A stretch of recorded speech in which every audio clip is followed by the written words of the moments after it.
제가 현실적으로 살 빼는 메뉴 딱 알려드릴게요. 이것만 먹고. 다이어트가 힘든 건 비현실적이고 꾸준히 할 수 없는 식단을 하기 때문이에요. 이런 거 계속 못 먹고 참기만 하면 그걸 어떻게 해요. 그래도 덜 힘든 식사법 정리해드릴게요. 첫 번째, 샐러드 포케 그만 먹어요. 샐러드 포케만 먹고 살 수 있나요? 아 진짜 그러면 의지력 각. 저는 할 수 없습니다. 일단 저는 맛없어서 못 먹겠어요. 일반 식사를 하면서도 충분히 살 뺄 수 있습니다. 특히 폭식, 잦은 다이어트 실패가 있는 회원님들한테 제가 꼭 드리는 말씀은 일반식을 꼭 먹어야 한다는 거예요. 인스타나 SNS에서 보이는 사람들 식단 기록 보면은 정말 의지가 강하죠. 닭가슴살, 현미밥, 쌀밥, 샐러드 포케 질리지도 않고 정말 힘든 식단을 계속 해나가세요. 하지만 그건 정말 소수의 사람들, 그리고 그게 직업인 사람들인 경우가 대부분입니다. 전 직업으로 하지만 그래도 먹잖아요, 꼬북칩. 그래서 저는 회원님들이 먹고 싶은 거 드시는 것에 대해서 크게 뭐라고 하지 않습니다. 저도 못하는데. 대신 일반식 먹을 때 정말 중요한 게 있어요. 첫째, 단 음식 먹지 않는다. 둘째, 진짜 나쁜 음식은 피한다. 한번 제가 물어볼게요. 갈비탕, 돼지갈비 어떤 음식이 더 나을까요? 칼로리는 비슷하다고 가정하더라도 갈비탕은 당이 2g, 돼지갈비는 31g입니다. 31g은 스타벅스 티라미수 케이크에 들어가 있는, 심지어 2개에 들어가 있는 설탕량과 똑같습니다. 전 다이어트 할 때도 갈비탕 자주 먹거든요. 비슷하게도 뭐 굴국밥, 도가니탕, 포케, 콩나물국밥, 월남쌈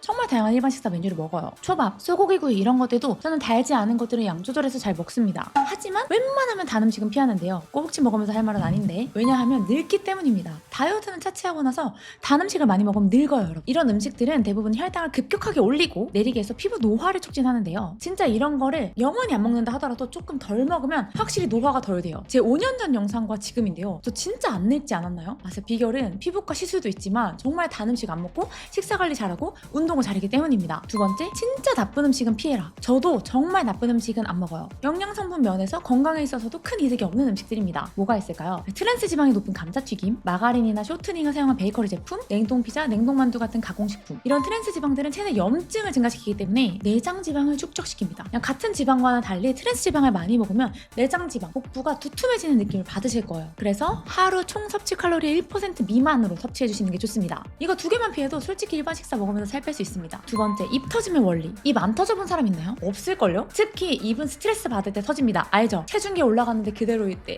야근할 때, 남자친구가 싸웠을 때 스트레스 받죠? 그러면 호르몬 때문에 식욕이 증가하고 이렇게 과자를 먹게 되는 거예요. 우리 몸이 스트레스를 받으면 뇌에 시상하부에서 교감신경을 자극합니다. 이때 스트레스 대응 호르몬인 코르티졸이 분비가 되고요. 코르티졸은 식욕을 억제하는 호르몬인 렙틴 호르몬의 기능을 떨어뜨려서 식욕을 증가시킵니다. 무슨 말인지 어렵다고요? 스트레스를 받으면 식욕 조절이 안 된다는 뜻입니다. 문제는 이때 단순당이 들어간 음식을 먹으면 다시 또 스트레스 호르몬이 나오게 되고 또 식욕이 증가되는 악순환에 빠지게 됩니다. 혈당이 다시 오르면 많은 양의 인슐린이 분비가 되고 다시 뚝 떨어지는데 이 과정에서 다시 스트레스 호르몬이 나와서 방금 전처럼 또 식욕 조절이 안 되고 또 먹고 또 스트레스 받고 또 먹고 또 스트레스 받고 반복돼서 다이어트 마감. 저도 경험해봤어요. 도대체 멈출 수가 없는 식욕을 느꼈던 분들은 이 원리에 따라서 입이 터졌을 가능성이 큽니다. 이럴 때는 최대한 정말 힘들지만 단순당, 단 음식의 섭취를 피하고 소화흡수가 느린 탄수화물과 단백질을 꼭 먹어주면 이 굴레를 끊을 수 있어요. 그거 한 번은 참아야 돼요. 스트레스 받는다고 요아정이나 베스킨라빈스 시켜먹는 것이 아니라 적어도 저당 아이스크림 정도를 먹어주면서, 혹은 좀 더 나아진다면 그릭 요거트와 사과, 단백질을 한 개 먹어주거나 포만감을 유도하는 식이섬유, 양배추나 해조류 같은 것들을 먹어주면 확실히 식욕이 안정화되는 걸 느끼실 거예요. 세 번째, 저칼로리 간식의 함정. 이런 과자 안 먹으려고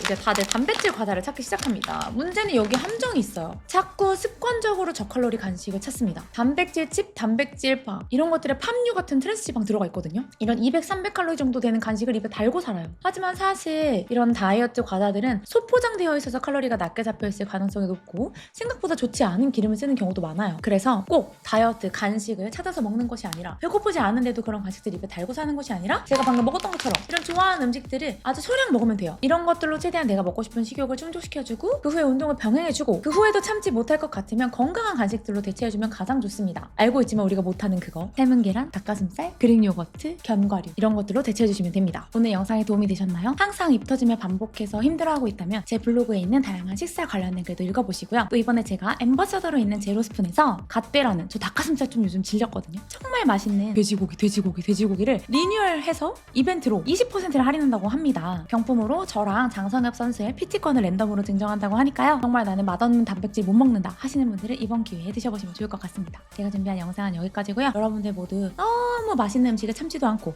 또 너무 건강에 나쁜 음식을 먹지도 않는 나의 행복과 건강의 중간에 찾는 식사를 하시기를 바라겠습니다. 건강하세요, 여러분.